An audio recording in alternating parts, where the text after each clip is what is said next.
sa inyong lahat. Good evening. Ako po'y nagbabalik ngayon.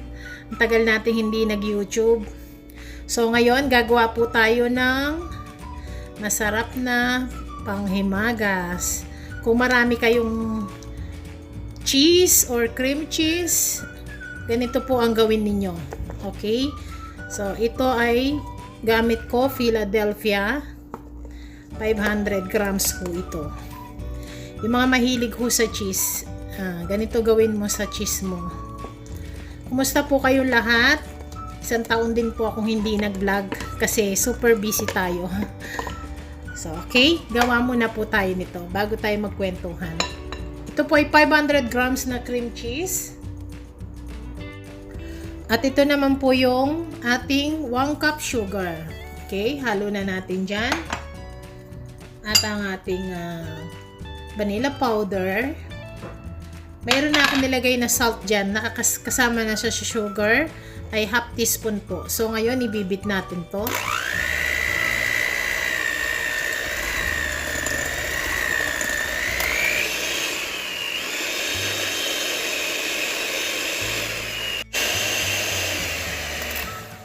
So ito. Pag ganito na ho yung kanyang texture, wala na yung kanyang sugar. So ngayon, mag-a-add na tayo ng eggs. 3 ho to, pero ang gagawin natin, isa-isa muna natin siyang uhuhulog. Okay?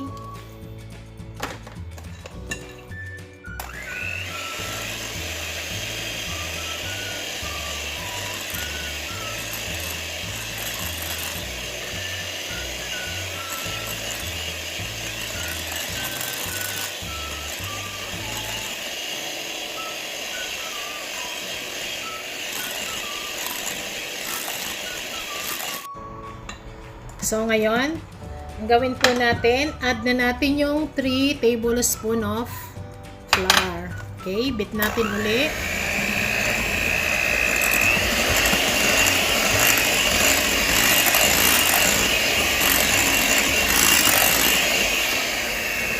Please, kinukuha nyo rin po itong sa mga gilid-gilid, okay? Para mahalo siyang mabuti.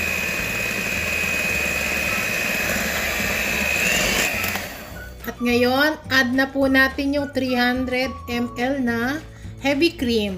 Okay? Sa inyo sa Pinas, pwede kayong gumamit ng all-purpose cream. Ito. Heavy cream yun sa akin.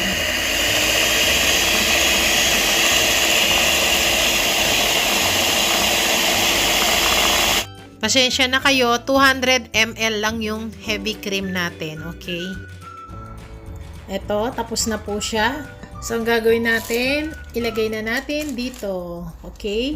So, ito ilalagyan ko lang ng parchment paper. Ayan po. Kailangan naka-preheat na yung oven nyo ng 240 Celsius.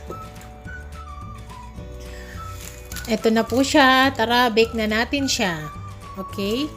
30 to 35 minutes hanggang mag-golden brown po yung top niya. Okay? Ayan na po siya. Bake na natin. Balikan natin mamaya. Check natin siya. Ayan na po. Malasa na siya. Konti pa. Okay. Ito na po. Luto na siya. Ayan o. Gumagalaw-galaw pa o. So, i-rest muna po natin yan. Hanggang bukas bago natin siya hiwain. Ayan o. Gagalaw-galaw siya. Ito na po, malamig na yung ating binake. So, tanggalin na natin siya rito para ito na siya. Oh. Kaya flat lang ho ito kasi malaki yung ginamit ko na lalagyan. Ayan, malaki siya. Kung gusto nyong ito'y maumbok, gamitin nyo yung medyo maliit nito. Okay? Ito na ho yung ating cake, cheesecake natin na burnt cheesecake. Ang sarap-sarap po nito. Ayan. 4 hours ko lang siya nilagay sa ref. Ngayon, kayo kung gusto ninyo, hanggang bukas yan, pwede siya.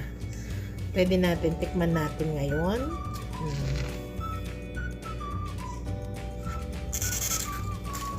Sana nagustuhan niyo po yung ginawa natin. I-try ninyo. Napakadali lang itong gawin. See you sa ating next vlog. Huwag po kayo mawawala. Like and share and subscribe. God bless us all po. Bye-bye.